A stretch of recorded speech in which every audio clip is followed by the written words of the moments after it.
Yo, E-Dirt. So as promised, like I said, we're going to be talking to some of our pro riders, but as well as picking up on some of our privateers. First rider we're going to be talking about, Kyle Erasmus. Great story from last weekend's EWXC. Last couple of years, massive injuries, big comeback trail. Like I said, he's gone all Chad Reed on us. Kyle, welcome to the show. Great to have you as our first welcome to the pro riders. Now, tell me about this pro ride deal. I mean, you've been Yamaha for a long time, then you went across to the factory Husky ride. But I mean, yeah, it's no short story. Big injuries the last 2 years. What's been happening? Yeah, the injuries have really set me back the past few years. Haven't been able to get back into training like I've wanted or needed to.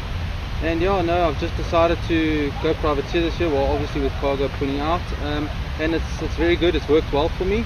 And yeah, we're still in the Husqvarna and the new pro ride team. I started with my mate Wesley and Neil Curtis's idea, and yeah, we're just going from there and taking every day as it comes. He looks like so much more relaxed this year as well. I know you put a lot of pressure on yourself those last 2 years. I mean, tell me about what happened those last 2 years. I mean, you came from a motocross background, then you started hopping around on rocks, then you got good at hopping around on rocks, then you got the deals, then it all fell apart. Yeah. Well, yeah, when I was with Enduro World, I rode, my goal was to get a factory deal, and I pushed as hard as I can, went in with Dylan for Tulin Training Solutions. He helped me get to where I was, and Cargo picked me up, and just the pressure of riding for a big team is actually more than you actually know. Eh? There's so much pressure on you, and you have to do well, and if you don't do well, you feel bad. Although there wasn't much pressure from the team, it's just to have fun, but still, you've got the responsibility.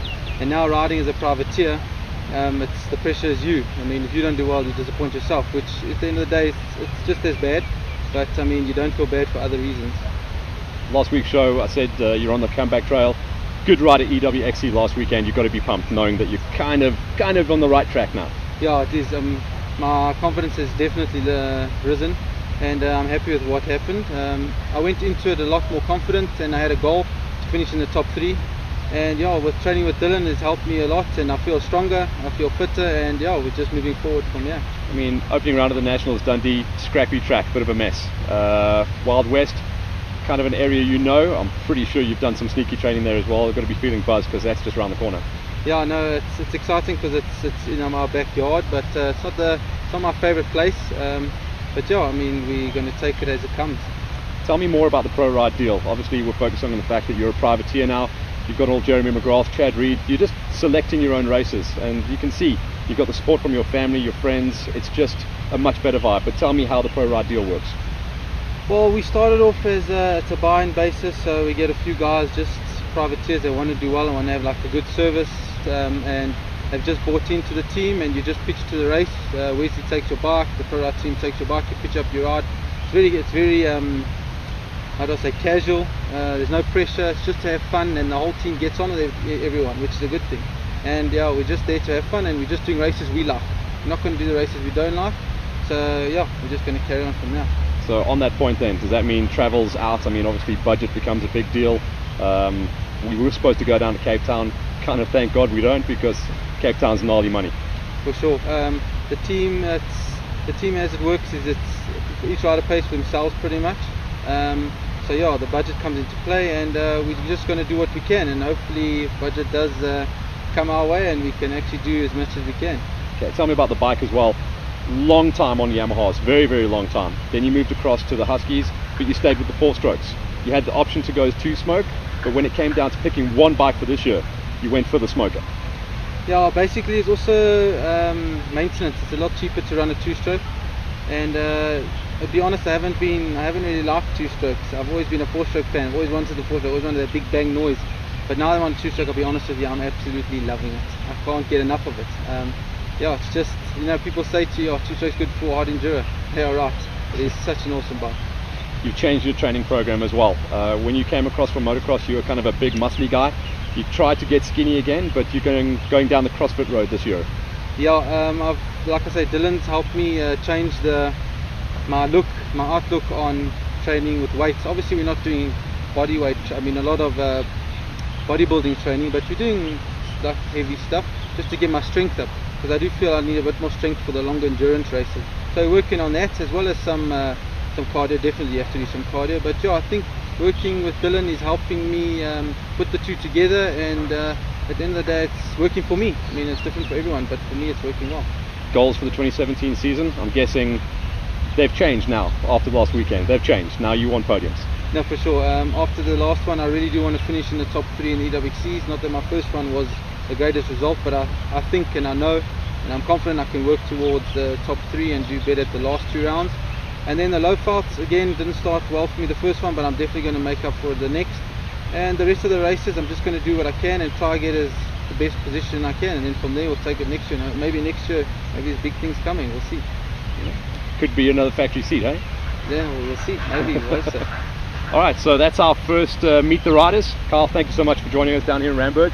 Good luck for the rest of the season. It looks like it's rock and roll. Probably going to be tagging Taki Bodjadges. He tends to come across this side quite a lot, and if he doesn't, bad luck. I'll pay his petrol bill. We'll get him down here.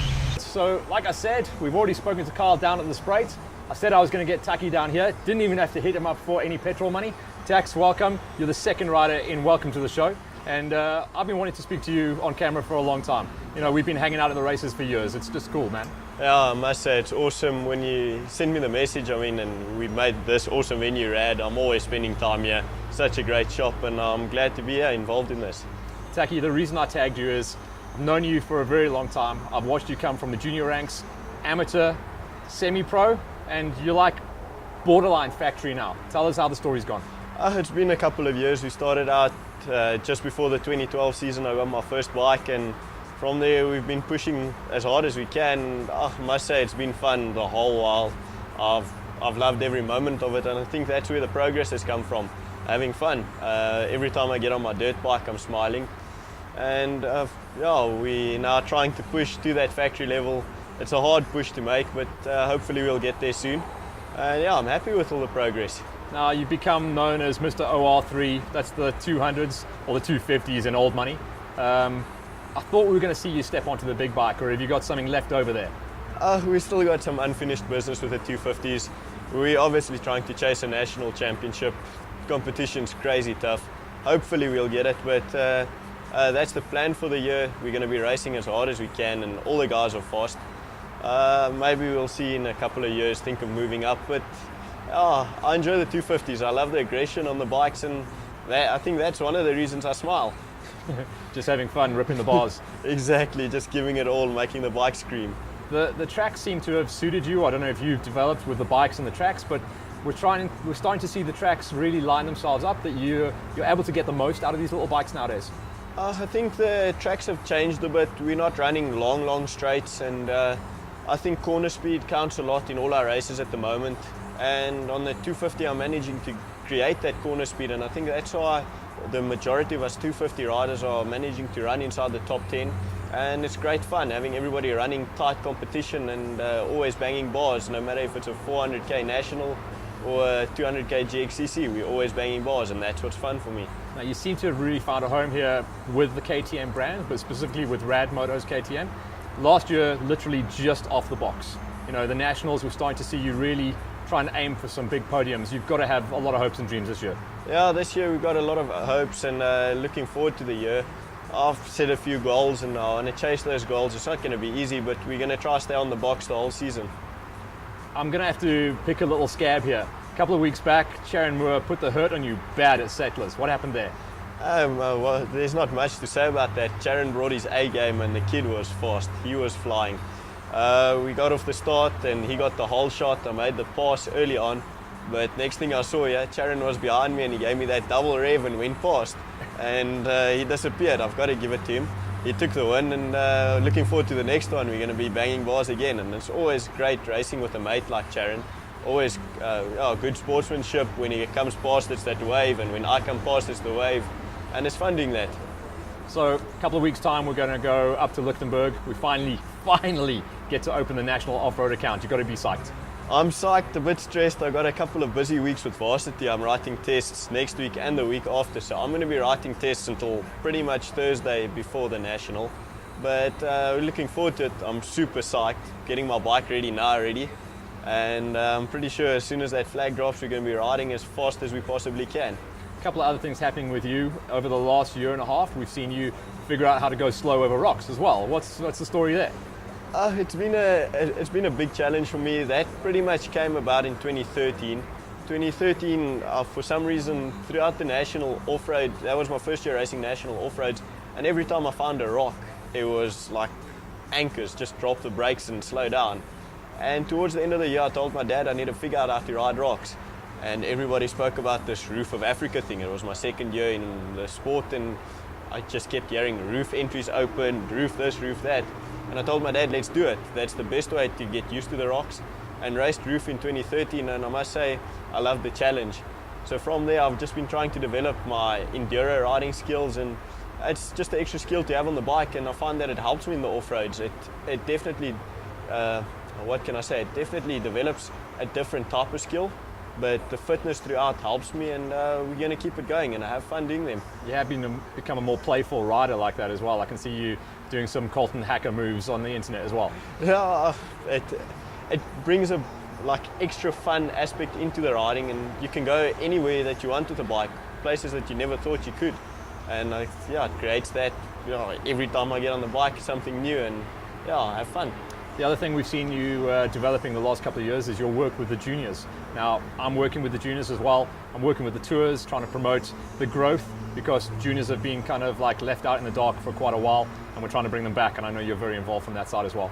I must say, with the juniors, I met little Kyle Branson when I started racing in 2013, start of the season in 2013, and from there I met a few of his mates. And I must say, with Rad Motor supported me all the way with that, and I came with a proposal. Me and my dad came with a proposal to Dave from Rad to start a little junior team off, and from there the concept worked out, and we got a few juniors running together. And it's nice for me. From the start, I was involved in a team. I started with Diamond Trailers, and that team atmosphere was always nice for me. So I thought it would be nice to bring the juniors together, so they've got a place to stand. And when somebody asks, they're all together, they're a group of mates riding together. And I must say, it's taken off, and the little guys racing in the team are awesome. I mean, I work with every single one of them, and they're all good mates. It's good to see them laugh before a race, bang bars in the race, and laugh after the race. And I must say, I enjoy that. Thanks, Taki. I appreciate it. So we've spoken to Carl, we've got Taki here. Remember, guys, get your entries in for the opening rounds of the Junior Nationals. We've got a lovely advert that we're going to be playing out for you guys at the end of the show, so watch out for that. EMD are running huge specials. Rad Motors upstairs here have got all of their autumn specials coming out. Basefit have got some crazy specials to go and get yourselves locked and loaded there. And remember, enjoy yourselves out there, keep practicing. But these last 2 weeks of the racing month of March are going to be stellar. We've got the second round of the National Enduros out at Wild West, and after that we join Taki and we go up to Lichtenberg and we open our account for the opening round of the National Off-Roads. Hollywood Hills will be there. Once again, thanks to Taki, and we'll see you guys out there on the trails. Hold the phone, news flash. We've got a new world champion from South Africa in the FIM World Enduro Cross Championship on the junior side of things in the category. Blake Goodsight takes home the big #1 plate. This is massive news for South Africa and for Blake himself. He hasn't been off the podium the whole way through the tour, and he's been banging 2 overall victories. Not only that, at the final round, Travis Teasdale walks away with his first ever overall victory. This is massive. South Africa is looking super strong, but for Blake Goodsight, our new South African world champion in Enduro Cross, boom!